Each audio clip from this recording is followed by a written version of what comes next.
Deep Threat Sports Network fans, hey, welcome back. Tonight we have an absolute jam-packed episode for you guys. This is a fantastic weekend of college football. One of the best weekends of the year. It's looking like it's going to be fantastic matchups, top 25 matchups all over the board. We cannot wait for this one. And tonight we are going to give you some good stuff. But hey, just a heads up, it's going to be mostly Nolan and Bryant tonight. I've got some wisdom teeth issue going on, so I'm probably not going to be talking a whole lot throughout this episode. I'm in quite a bit of pain here. Feel like I'm talking with a gnarly accent or fat tongue or something going on here. So these guys are going to take over for most of it. But on this episode, of course, we have our main game preview. We're going to have our quickie segments, and we have our new segment of the week for the preview episode. It's called the Fade It segment, no longer going to be referred to as Book It.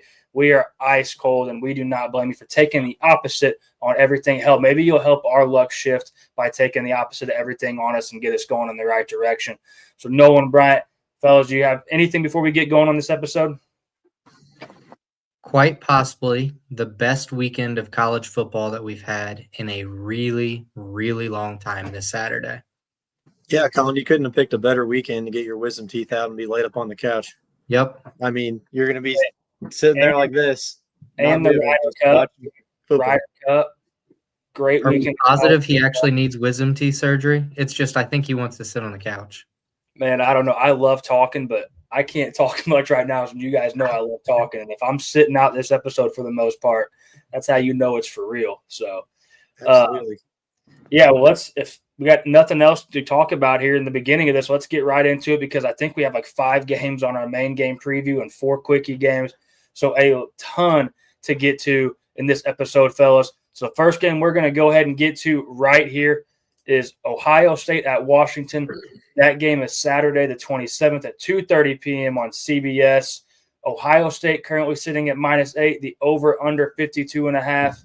Fellas, go ahead and give us your best breakdown here. This is, I think, one of the better games of the weekend, going to dictate who's in the driver's seat next to the winner of Penn State, Oregon in the Big Ten. Long trip out west for Ohio State.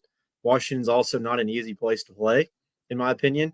But in this game, I mean, Washington's got it rolling. They don't hurt themselves on offense. They move the chains. They're number one in college football in third down conversion percentage. So they need that to continue in this game. But Ohio State, I feel like is just now finding their stride on offense as far as passing and rushing the ball. And there's some concerns on Washington's front 7 on defense and stopping the run and also getting pressure on the quarterback to disrupt the passing attacks. So I think that's going to be the catalyst in this game. If Washington can stop the rushing attack from Ohio State and get pressure on Sand and make him get the ball out quick, I think they have a shot. It's going to be close. But excited for this game along with all the rest of them. See, and I'm going to go a little bit opposite of you, Brian. I think the real key is Damon Williams and the Ohio State front 7. If they really pressure him, because you see these big games like this, the game is, I mean, we're looking at the line right here, 8 for Ohio State, -8. If we're talking about these upset games, it seems like it's more often than not one of those kind of shifty quarterbacks that can get out, that can cause some havoc. Damon Williams is one of those dudes. And Denzel Boston for Washington, he's a legit receiver. He's one of the only ones that we were looking at preseason that's like, hey, watch out for this guy. Watch the stats he's going to put up. Nobody else has really impressed as much as he has, or kind of lived up to the hype, I guess I would say, as he has. And the other thing is Washington's offense, they are one of the best teams on third down in the country. Can Ohio State's defense get off the field? That's where I think the game is going to be won or lost. It's Washington's quarterback, Damon Williams, Ohio State's front 7. Who's going to win it more often than not? And this is a good measuring stick game for Ohio State, I think, because, yeah, they played Texas, but Texas isn't world beaters, it seems like, through 4 weeks. So this will be a hell of a win and their best one on the season for sure if they go out to Seattle and get the W. Big time. Yeah, like I said, obviously not throwing much in here with the situation going on for me, but the one thing I do want to say is Washington is just quietly getting the job done. I mean, they quietly are scoring 55.7 points per game. You don't hear a lot of people talking about them. And like you guys said, this game is loaded with star power all over the field for both teams, especially offensively. You guys good on this one? One more thing. Bryant said the long trip west for Ohio State. I understand it's kind of a long trip, but there's a couple things that travel. It's offensive lines and it's just defense in general. I think if you're really looking at an edge, that's Ohio State right there. I'd love to say that I want Washington or that I think Washington's going to win. I think we were all three. Like, I don't know how their over under win total was only like 7, 6, whatever it was at the beginning of the season. I would love to say I think Washington's going to win, but I'm pretty sure we were all pretty handily guessing that Ohio State was going to win before the season started. It is a great environment out there at Washington. This is a fantastic environment. The next game that we are going to talk about on the docket for us is USC at Illinois, Saturday the 27th, 11 a.m. on Fox. USC minus 6.5, over under 60.5. Nolan, tell me what you're looking for in this football game. What I'm really concerned with on Illinois, their back seven, I don't know if you guys know this or not, they have 4 players out going into the game on Saturday. They also have 2 more that are questionable. It's sort of how Indiana really just put the beat down. I think Indiana was the better team, don't get me wrong, but I don't know if it was that big of a beat down if Illinois has their back seven. So I'm really looking because USC has a good passing offense. I don't know if Illinois, with all of their injuries, is going to be able to hold up. We'll see. But if I'm leaning anybody, I'm trying to lean USC to win this game. Bryant? I'm right there with you. I'm going to lay on the trip thing. This is a long trip east for USC, and if you've watched Lincoln Riley in his little after practice interview today, he's not happy that they're playing this game at 11 a.m. and they got to travel all the way to Illinois when they just played the latest game of the week last year. So could play a factor. I don't think it will because I believe USC is the much better team. On defense, they're the number 1 in the country in sacks, number 4 in TFLs. And the offensive line for Illinois is actually struggling right now. They gave up 8 sacks to Indiana last week. And this front seven for USC is much better. Not much better, but I think they're just as good, if not a little bit better than Indiana was last week. But this is a chance for Illinois to save face, though, if they want to, get right the ship a little bit. It won't ride it all the way back to what it was before the Indiana game. But if they win this game, their destiny is still in their hands. But it's going to be a tough test. I know they're at home, but there's a reason USC is almost a touchdown favorite on the road. And they've been humming on offense. It looks like an old-fashioned Lincoln Riley Oklahoma offense from back in the day this season to start off for them. And Maeva's been all that he's been touted up to be in the preseason thus far. We'll see if it continues. But the only thing that I think gives Illinois a little bit of hope is USC's only road game was at Purdue, and they started off a little slow. Kind of had to take off there in the late third quarter, early fourth to get that game fully in hand. We'll see if that happens this weekend, and if Illinois can stick around. But I'm right there with you, Nolan. I don't really see it. I think USC is going to win this game. Yeah, if USC can blitz, Altmaier, we talked about it before the season. We looked at it in the Indiana game. If USC can really get home on a blitz, I don't think Illinois is going to score all that many points, to be completely honest. And the other part is for USC's offense, I just talked about their back seven in Illinois, but I'm not sure if Jacoby Lane is going to be good for this game or not, which is a huge blow. I would still pick USC to win the game. They still have Mekhi Lemon, but Jacoby Lane is a good receiver, and he will be very missed if he cannot go for this game. They'd have to lean on Wayman Jordan quite a bit, too, in that run game for USC. Also, the few things I want to add here real quick is I think USC moving on from Miller Moss, everybody's kind of questioning it at first, but the moving on from him for Jaden Maeva looks like an absolute brilliant move. Maeva is an absolute machine. I think he's one of the most underrated quarterbacks as it sits right now in the country. Also, people are talking about this USC defense being really good. I'm not entirely sold yet. They allowed 13 points to Missouri State, 20 to Georgia Southern, 17 to Purdue, 31 to Michigan State, I believe. I don't know how much I believe in that defense just yet because those teams right there are definitely not no-power offenses. So I think this is going to be a good game. I do lean USC in this one as well, fellas. That's about it for me right now on this one. So You guys good on this? Yeah. I'm good. Perfect, fellas. The next game that we're going to talk about here is LSU at Ole Miss, That game is also Saturday the 27th. This game is at 2:30 p.m. on ABC. Ole Miss sitting at -1.5, over under 54.5. Both these teams 4-0. This game has taken social media by storm due to some funny things going on in the Kiffin household. And I think both these teams are looking for a big dub here to make a point and try to take over the SEC, it looks like. So, Bryant, what are you seeing in this football game? Man, I forgot about that whole situation with Kiffin until you remind me of that. That was an odd time for a hard launch from her. So, nonetheless, to this game, personally, I think this might be the better SEC game of the weekend and the best. This is going to be a hard-nosed football game. But, man, Colin's boy, Trinidad Chambliss, the Ferris State transfer, gets a start. If he plays good in this game and if they win, I think he's going to start the rest of the season probably. Hey, hang on real quick. Arguably my two favorite players in college football in this game, Trinidad and Whit Weeks, baby. Let's get it going. I mean, Colin's going to be locked in on this game. I think this game is going to be down to the wire. We've seen this season thus far, LSU's defense has kind of come to fruition this season. Earlier this past season, before we were like, where are they at?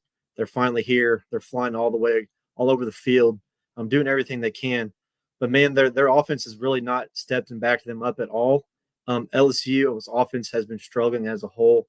They only put up 20 against Florida. Florida was not world beaters on defense at all. We've seen that story. They have to be able to run the football in this game. And if there's a team that allows the run, it's Ole Miss. They're given 5 yards a carry right now. So if LSU can't run the ball in this game, I don't think that it's going to be much of a factor for them on offense throughout the season. We'll see. LSU's defense is going to have to show up. They're going to have somebody spying on Chambliss at all times. He's kind of made that offense more dynamic with his rushing attack, and it's just been just as good through the air as well. So I think if Ole Miss wants to keep this as a game, keep it tight, they are a favorite. They're going to have to run some tempo like they usually do with Lane Kiffin offense, keep that defense of LSU on their heels, and I think they have a legit chance. But, man, they've been giving up a lot of points on the defensive side of the ball. They're going to have to lock down a little bit in this game to be right there with LSU. Yeah, I agree with you. And especially on the spy part, I have one player in college football who does it better than anybody else, and his name is Harold Perkins. Don't ask him to cover anybody. Don't ask him to even think about covering anybody. But if you just have him spy a quarterback, the man might shut down Trinidad Chambliss by himself. There's a good chance he's that good of an athlete. I would love to say I think this is going to be the best game of the weekend, specifically because LSU is the higher-rated AP poll team. Ole Miss is favored in this game. What a weird line. Other kind of crazy thing, I hope to God that Whit Weeks has a sack and he looks over at the sideline and comes up with some creative sack dance. Like, I heard people throwing out like he should look at Lane Kiffin like he's proposing. Blow a kiss. Yeah, well, yes. Proposing, blow a kiss, something. I think it would be hilarious. It'd be one of the iconic moments of college football. People would talk about it forever. I really think this game is going to come down. How healthy is Garrett Nussmeier? Can they move the ball? LSU is 4-0. I'm not sure it's a great 4-0 is the problem. Their offense, if you look into some of the advanced metric stats, they rank outside of the top 100 in most of the advanced offensive metric stats. So they're getting by.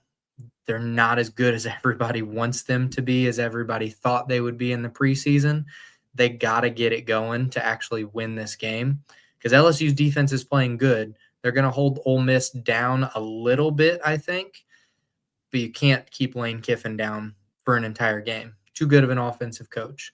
So I think it's going to come down to the LSU offense versus Ole Miss defense. I'm just saying the offense versus the defense on a whole because I think the LSU defense versus Ole Miss offense, we kind of know what we're going to get. It's just is LSU going to put up a bunch of points in this game?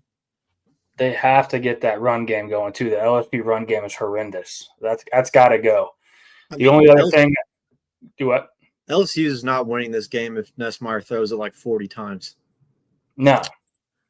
I don't know. Unless there's some big plays. They're going to have big plays snuck in there. Actually, I don't know.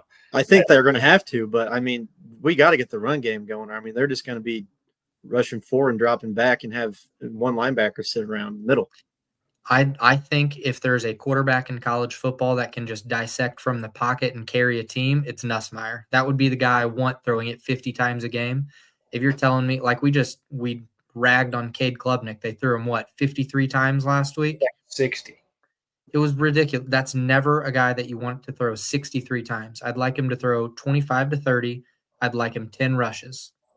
The LSU secondary is pretty good. Pretty good, dude. They're going to bring some exotic looks for Trinidad Chambliss, the LSU secondary. This is actually the best part of their football team. Arguably, this is its defense, and people thought it was going to be the offense, and it's the total opposite. And the last thing I want to say about LSU, I'm going to try to play something for Jordan, who was in the chat, slung this out here. I'm going to see if it'll come through the speakers for you real quick and just see if we can get the band to play Neck one time. Can't hear it. No. Did it not come through?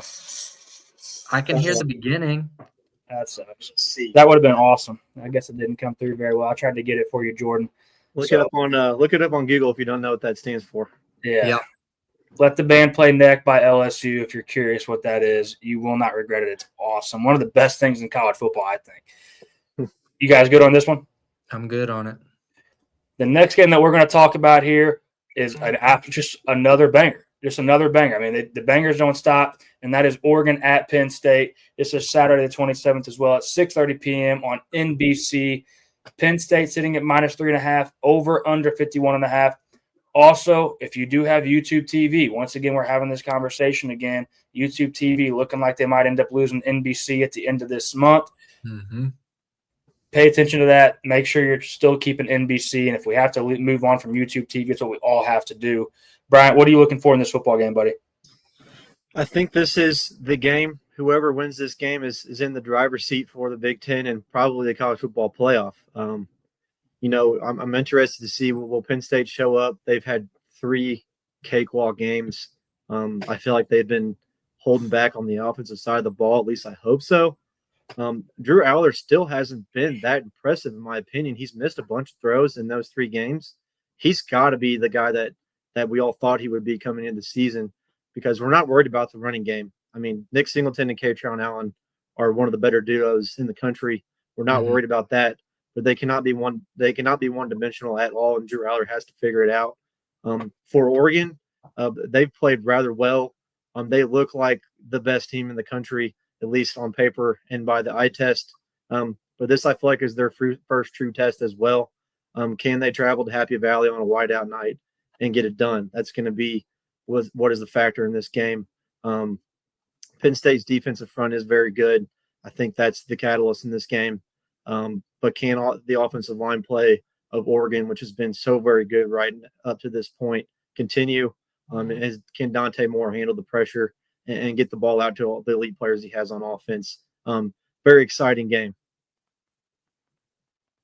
I think it's Dante Moore for the Oregon offensive side of the ball. Can he handle the pressure? I was looking up some different stats on Dante Moore. The last big game that he played in at UCLA, they got blown out. Can he handle the pressure? He's another couple of years older. He's got a bunch of better players around him. Mekhi Hughes is, if they don't need him, they don't need him, whatever. But maybe they're just waiting to unleash him in this game. I don't know. That dude's a monster. He should be a monster at least. So we'll see. They might just say, he's our second best running back. He's our third best running back. We'll give him 5 carries. If that's the case, they're loaded and look out for Oregon all year. But the Penn State D-line, they got to come out. They got to come through in this whiteout game. You got to put pressure on Dante Moore. Make him try and make quick decisions. Make him try and figure out what's going on with the defense because Penn State's D coordinator, he's a good D coordinator. He's a really good D coordinator. I think they're going to bring some crazy things. And like Bryant said, I really hope to God Penn State has been holding back on their offensive playbook through the first couple games of the season. So vanilla. They're not a good enough team to do that. Like they're not a good enough team to just flip a switch and get it going, I don't think. I don't know. I hope they are because they are one of the teams that I was looking at preseason to really win the national championship. If we get the same Penn State that we've got these first couple weeks, ain't going to happen. So they got to open up the playbook. Drew Aller's got to take a step forward. And the other part is the coaches in this game. Dan Lanning's record in big games, not good. He's got a losing record. James Franklin's record in big games, real bad. Historically, worst of all time. Somebody has to pull through. Somebody has to take a step. If I'm going coaching side of the ball, I think Oregon has the advantage. I think James Franklin plays a little conservative in these big games, and I would not put it past Dan Lanning to just pull out a couple stops, go for a fourth down when people say, yeah, I don't know about that. Dan Lanning will go for a fourth down on the 30-yard line. James Franklin is going to punt the ball every fourth down. I feel like Dan Lanning coaches to win and James Franklin coaches to not lose, and it gets him. That's why he's 4-20, I believe, in top 10 or top 20, whatever it is, top ranked matchup, top 20, even worse. If you've been following our show for multiple years now, you know how I feel about James Franklin. I think he's a good coach, wins the games he's supposed to, but just can't ever elevate Penn State to the next level. And that's why I lean Dan Lanning in this situation. Also, the one thing that I think helps Penn State is Jim Knowles was at Ohio State last year and absolutely packed Oregon's lunch in the playoffs last year and knows how to beat Oregon. And I think that's a huge advantage for Penn State. But I also think that Oregon's coaching staff can overcome some adversity.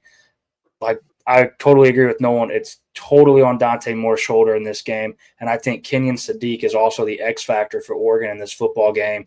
I love what I see out of him. He's arguably the best tight end in the country. And I think Dante Moore under pressure can find him and convert on some third and fourth downs. I got one thing to add on this. Yeah. We saw this matchup in the Big 12 title game or Big 10 title game last year. It was a hell of a game. But I don't know, and this comes from absolutely nowhere. I just have this gut feeling that Penn State's going to come out and lay an absolute egg. I don't know why, really, but I just got that feeling. I don't know. Maybe I'm just, hurt from previous games like that Ohio State game last year where they played horrible and Ohio State beat them in Penn State. Granted, that was an early game, not a whiteout. I think that makes a difference, but I just don't think that Penn State's been in cruise control on purpose. I think they've just been struggling a little bit. And they've been playing horrible teams and winning them handily, but they can't do that in this game. So my gut tells me Penn State might struggle. I thought you were going to say you thought Penn State came out and scored 50. No, you don't think? I don't think so. I'm not sure. That was a high-scoring game last year, but I don't know. We'll see. It'll probably be like 65-64. Yeah, and now that I said that. Drew Aller's got to go. It's time to quit talking about how he's got to go. On our review episode next week, it needs to be Drew Aller finally went. That's what the conversation needs to be. I mean, you're seeing Penn State fans on social media posting videos of damn, why did we let go of Bo Preville? He's playing like this at Mizzou, and then we got Drew Aller. I asked that question after 2 weeks, and everybody was like, "I pumped the brakes." Maybe we shouldn't pump the brakes. We'll see. We'll see what happens here. This is a needle mover game for them. If it's bad again after this week, then we can have that conversation for sure on Tuesday. If I can talk yet, come Tuesday. The last game we're going to talk about on the main game breakdown side of things is Alabama at Georgia. That's the 27th as well this Saturday, 6:30 p.m. on ABC. Georgia -3, over under 52.5. This is a gotta-have-it game, in my opinion, for Alabama, especially after the early season loss to Florida State. Bryant, tell me what you're looking for in this Bama-Georgia matchup that everybody always has high anticipation for and cannot wait to put on their TV. Yeah, this has produced some thrilling matchups over the year, whether it was championship games, SEC title games, just regular season games. I mean, that game last year was wild, and when Ryan Williams went off with that long touchdown and kind of sealed the deal for them. Personally, I think whoever passes the ball better in this game will win. I think Alabama has slightly better weapons on the outside with Jeremy Bernard and Ryan Williams. But can Ty Simpson, he's looked better as of late. Can he facilitate this offense and move them down the field? Georgia's defense, and personally, I don't think is what it used to be or what it has been in recent years. I think they have some holes on the secondary. I think we saw that against Tennessee a little bit. Can Ty Simpson move the ball on them? As of now, I think Jam Miller is going to be back for Alabama. That's big for them, be able to get the run game going as well. But Alabama's defense hasn't been playing that well either. Gunnar Stockton, I think, has proved a little bit he can throw the ball rather than just run. I think Alabama needs to make him do that, improve it. Going to be a close game, I feel like. It helps that it's between the hedges there in Athens. Georgia's one of the toughest places to play in the SEC and the country. We'll see. This is going to be a tough game for Alabama, but I agree with you wholeheartedly, Colin. I think this is a must-win for them, whereas Georgia, I don't feel like it's completely a must-win. Fellas, real quick, Ty Simpson's throwing like 89% completion since the Florida State game. Like, Yeah, I know that's insane. 2 games, but the dude has settled in, and people ripped on him pretty heavy after that loss to Florida State. And I was one of the lone people on the island saying I didn't actually think he played that bad, and I think both of you aligned with me on that. Yep. He was under tons and tons of pressure, and I didn't feel like any of that was on him. Tons of drops. Ryan Williams hasn't been Ryan Williams. He's had tons of drops, I feel like, so far this season. Otherwise, Ty Simpson's numbers would be even better. So I'm with you, Bryant, that on paper, Bama has the better receivers, but I'm not too sure that in a game concept that Georgia's receivers as a whole actually aren't playing better football right now than Alabama's. Yeah. I was going to lead off with that question specifically, Colin. If you had to choose one of these quarterbacks, Gunnar Stockton or Ty Simpson, which one do you want to lead your team? I'm picking Ty Simpson for sure. Every time. And I'm saying as Colin said. A landslide, in my opinion. I'm saying as Gunnar Colin Stockton's said. a dog, but he's borderline like good Haynes King, he's not nothing crazy. He runs the ball like Haynes King. That's about it. Yeah. Because I think in the Florida State game, like Colin said, he really wasn't bad. If you look at his stat line, it wasn't great, but it wasn't bad. I truly think it's just the Florida State defense kind of confused him coming from different angles, different pressures. Tony White, the Florida State defensive coordinator, is really good. He got out of Nebraska at the right time, but he is really, really good at what he does. And he runs a 3-3-5 concept. So you're coming from different angles at all times. Big job on the safety to kind of help fill run lanes, rush the passer every once in a while. It's a different look than most people will give you. And I think in Ty Simpson's first start, it just kind of got the best of him. He didn't really know where he wanted to go all the time.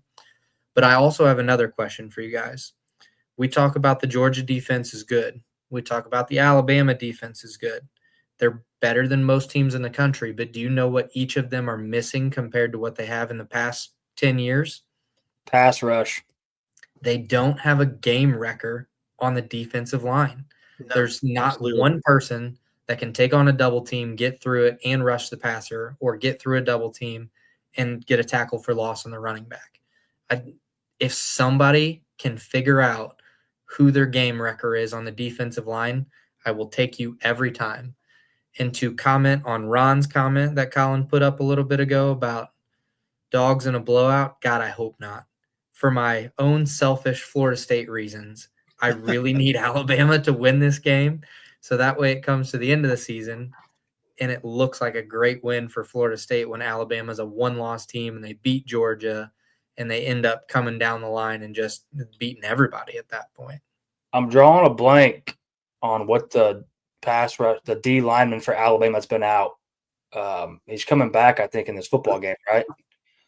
He's probably their best pass rusher, and I think he's back or supposed to be back in this football game.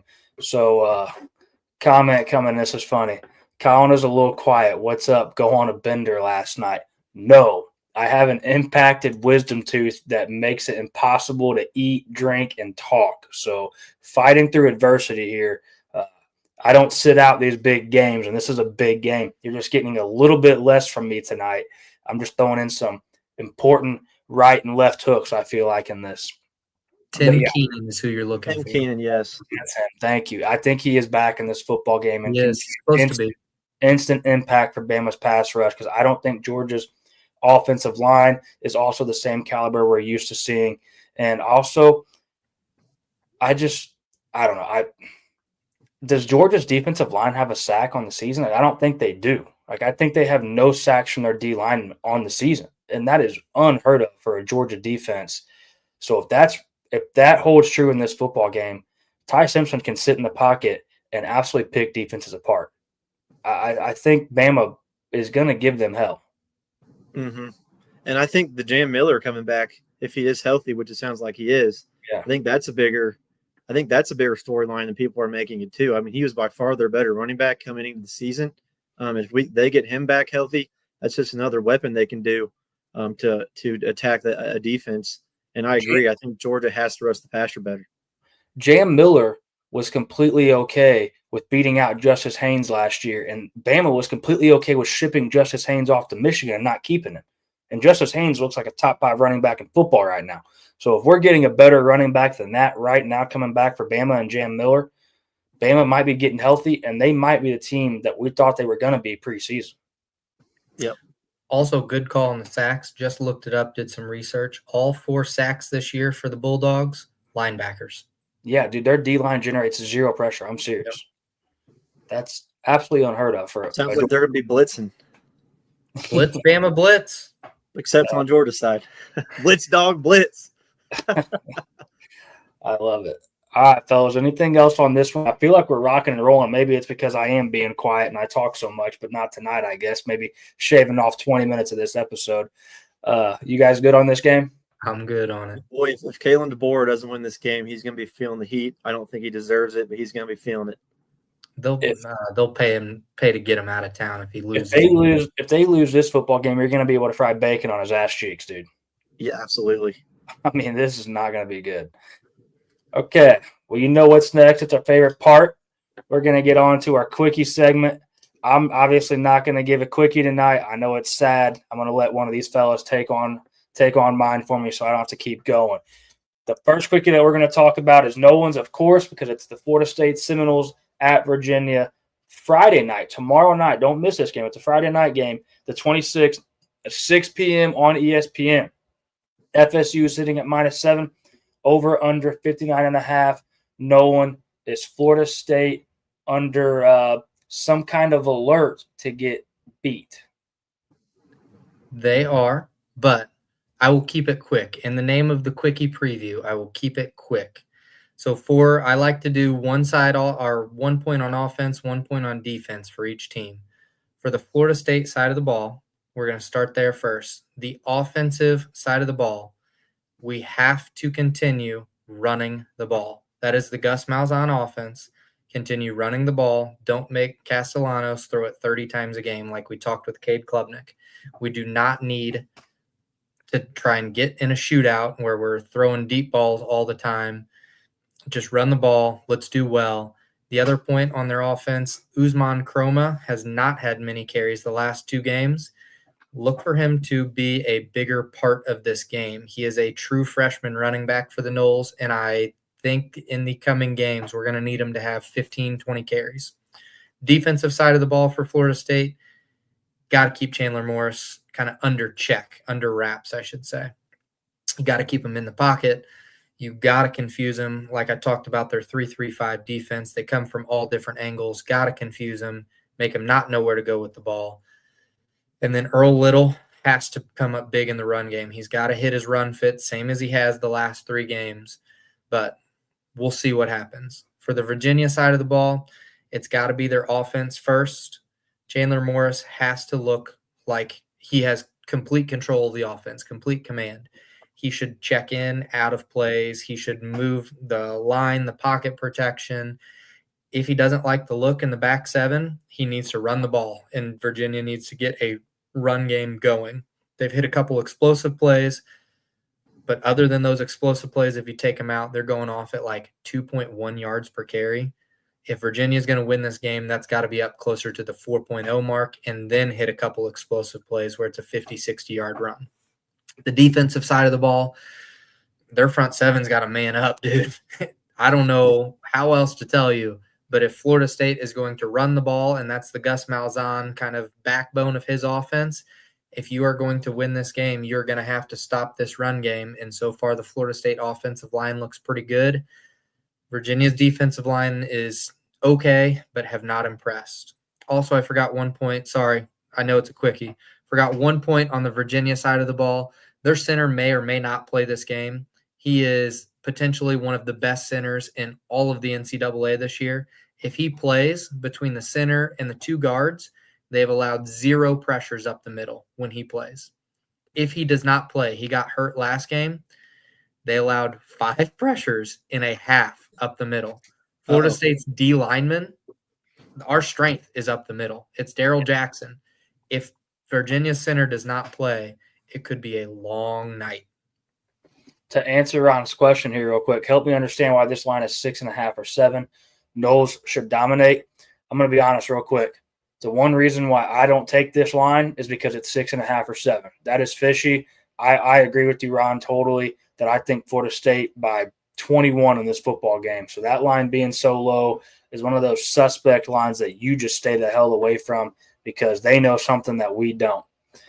The next quickie that we're going to talk about, this was supposed to be mine, but I'm going to let no one have it, is Notre Dame at Arkansas, Saturday the 27th at 11 a.m. on ABC. Notre Dame -4.5, over under 64.5. No one give it to us. I'd like to start off with just an overall point. We all called this out as a potential trap game. I also, if you've been listening to college football and the talking heads, people always talk about when deer season starts in Arkansas. It's opening bow season. It's already opened. The fact that this is an 11 o'clock game does not bode well if people are going to be out hunting. If this was a 6 o'clock game, I'd feel better. But jokes aside, Notre Dame side of the ball, offensively, they're going to have to pound the rock. It's got to be your two-headed monster and take some pressure off CJ Carr. Let him do what he does and read a defense after some pressure is taken off of him. The Notre Dame defensive side of the ball, I don't know what you've been doing the first couple games, but it ain't good, and it's not Notre Dame defense. You have to pick it up. If you are going to run the table the rest of the year, the Notre Dame defense, the Notre Dame secondary, the Notre Dame linebackers, the Notre Dame D-line, take some pride in what you do. Be a Notre Dame football team, play Notre Dame defense, and stop some people. Because you've been in shootouts, you've been allowing way too many points, way too many yards. Let's make a stop. Get them off the field. The Arkansas side of the ball, Talon Green has got to be Superman. I don't care if he does or doesn't wear a cape in this game. He's still got to be Superman. He's got to do everything for everybody on the offense. If he is truly the best player in the game, Arkansas could pull off the upset. There's a legit shot that they can pull it off. And then the Arkansas defense, it's same thing I said about the Virginia defense against Florida State. Big man up front. You got to come to play this game. Get jacked up, run through a wall, put the two-headed monster of Notre Dame on their butt, knock them back, do something. If you can keep them under 3 yards a carry consistently, again, I think you got a shot at winning this game. Hey, one of the funny comments coming in here, Nolan and Bryant, we got to rip into Ron real quick because he said, House usually wins, but I've been on a heater the last 2 weeks. Jump on my back, boys. Well, Ron was our guest appearance last Thursday in a part of the Book It segment. We went 3-7 with you, buddy. So I'm not jumping on your back at all right now. It sounds to me like you're just as cold as we are. Also, he came up with another comment, must win for the Irish. They lose and their season is over. Yeah, it's desperation mode for Notre Dame. Absolutely. All right, Brian, it's time to kick it over to your 2 quickies for the evening. And the first one that you have on stage is Indiana at Iowa, Saturday the 27th, 2:30 p.m. on Peacock. Indiana -7.5, over under 47.5. Give it to us. Yeah, who can keep the momentum going? Iowa's looked better since the Iowa State game they lost a few weeks back. Indiana looks like to be a pretty unbeatable team right now. On their offensive side of the ball, I mean, Fernando Mendoza, I mean, that dude lit it up last week against Illinois. He shot up Heisman odd boards. They are pretty damn good offense. Yes. On the Iowa side of the ball on offense, finally looked like they opened it up a little bit last week against Rutgers with Gronowski. He had 3 rushing touchdowns, threw the ball a little bit better. Can they keep that up? We'll see if that was just because they played Rutgers or if they kind of turned the page a little bit on the offensive side of the ball. On the defensive side of the ball, I mean, Indiana's defensive line is pretty spicy. Like I said earlier, they had 8 sacks against Illinois. Can they generate that type of pressure against Gronowski in this game?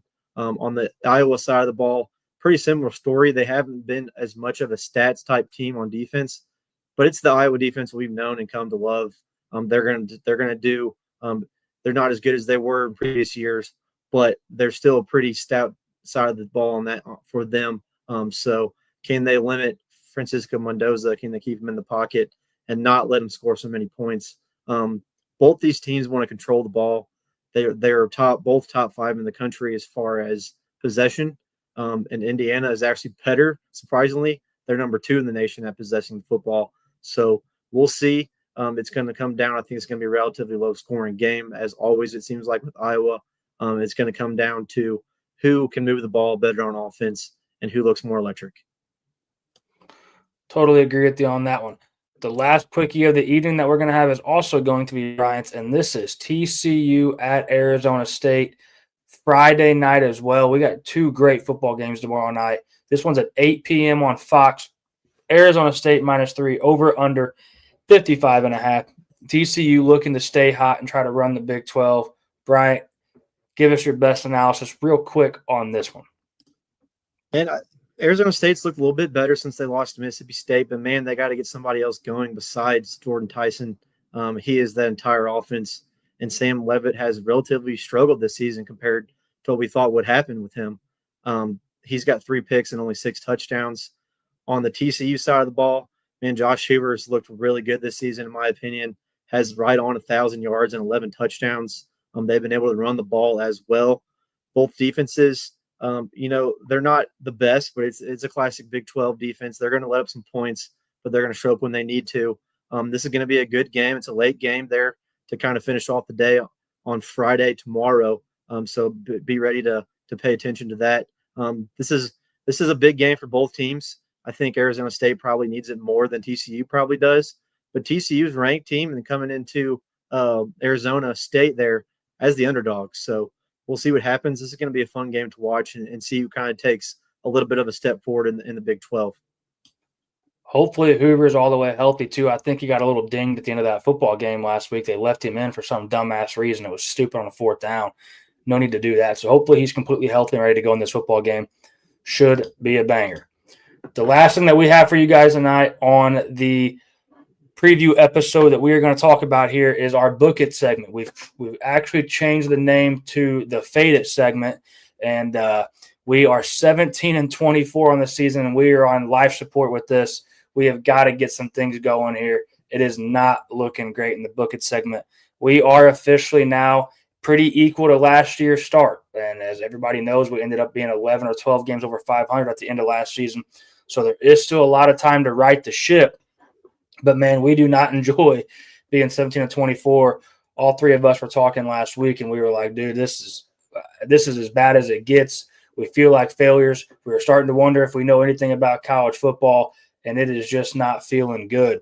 So I'm going to kick it over to these 2 right here, and they're going to roll us through the Book It segment tonight. Going to throw the note and the plays up on the screen here for you, but we will go over them in case you're following with us on Apple or Spotify. So, Brian, I'm going to kick it over to you, brother. I'm not going to play the money sounds tonight because we're not winning with the money sounds. So there's no need for the money sounds until we right the ship here and get it going. So go ahead and take it over, buddy. Yeah, let's right the ship this week. We've had some pretty bad beats, but we're going to put those into the back, and we're going to move forward and try to get rolling here. Our first one of the week, we got Arkansas +6 at home against Notre Dame there in Fayetteville. Talked about a little bit on our quickie segment there. Must win for Notre Dame, but I feel like Arkansas has played a little bit of better football on the offensive side of the ball. Let's see if they can keep it going. Know what we're going to do there. Book it, baby. Let's go. Our second game is North Texas. We have them at -12. We're going to book that. This offense has looked really good. They beat Washington State, a mediocre team at best, but they beat them. I don't remember. The score was like 60-3 or 57-3. This is one of the better offenses in the G5. So they got to win this game. They're in the conversation to get in the playoff in the G5 position. So we're going to book this at -12, North Texas. Our third game, we have Cal +7. Nolan, what do we want to do about that one?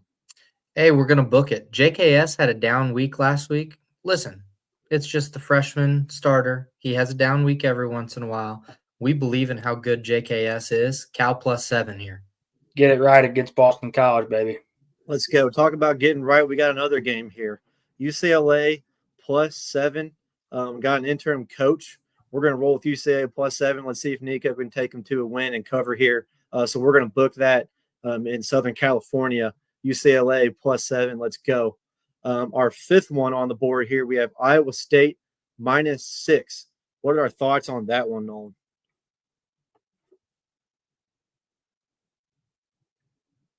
Sorry, mute monster got me again. We're going to book it, baby. The Iowa State Cyclones, they play Arizona this weekend. So, Arizona, we talked about maybe they're the kind of number 24, 25, 26, 27 team. We believe Iowa State's better just overall. Iowa State -6. Let's go. Love that one. Our next game we got is in the American Conference. We got the Memphis Tigers -13 on the road in Florida Atlantic.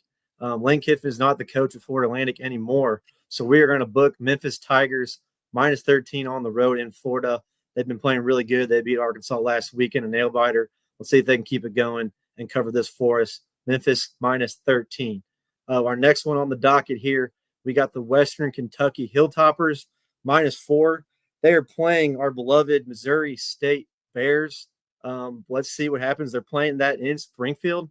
They are -4 favorite on the road in Spring Vegas. Nolan, what we got going there? Western Kentucky can score a lot of points here. So that -4 number, I like that a lot. Western Kentucky, good offense.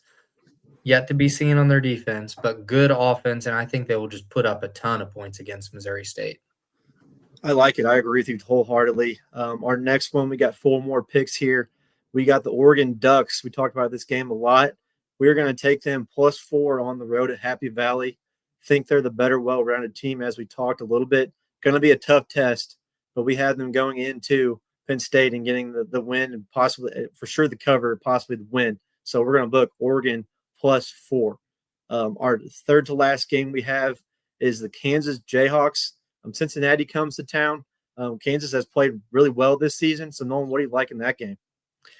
If you guys listened to the podcast last week, we talked about Cincinnati's defensive lineman, Dante Corleone. He's a monster, but, man, he's not nearly as fast as Jalen Daniels. Jalen Daniels is mobile. That's why we're taking Kansas -4.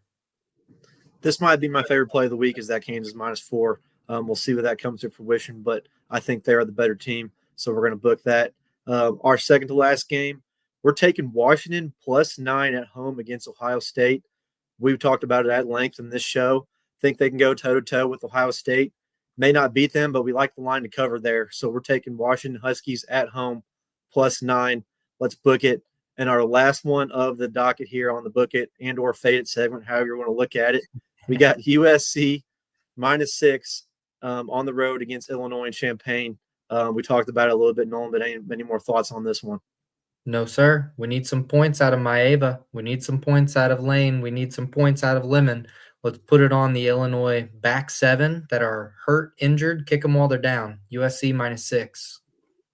Let's go. Colin and I talked about earlier how we like the picks, and we've liked them all the weeks thus far, and it hasn't worked out. But let's roll this train. Let's turn it around, and let's get it rolling. Well, come on. We got it.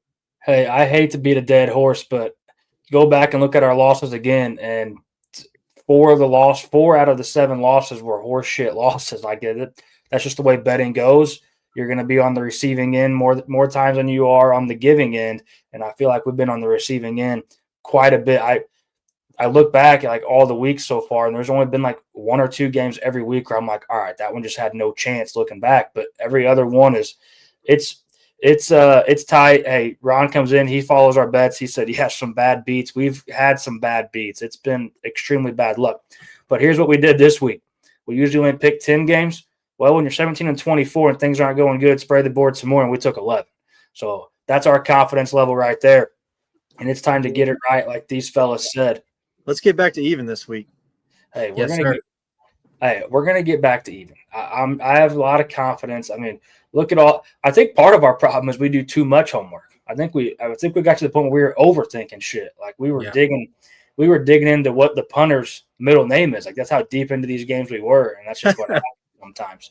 So, fellas, you guys got anything else? Like Jordan said, Jordan just came in. Get even or get even worse. Yep, you damn right, baby. We're all for that. Water finds its level. Jump on the ship now. I like it, baby. I like that. Anything, Bryant?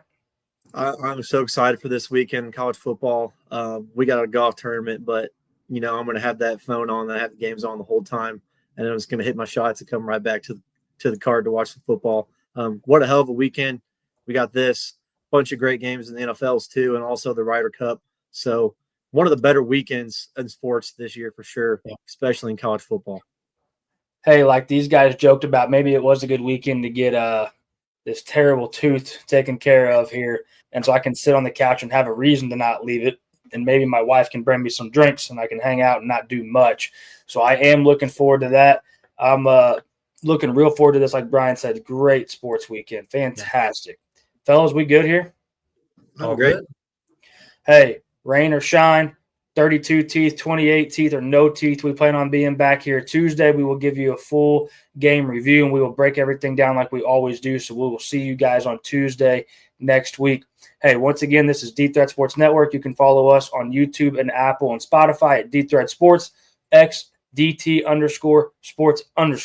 Facebook, Deep Threat Sports Network. That's Nolan. That's Brian. I'm Colin. Hey, everybody. Until next time, peace.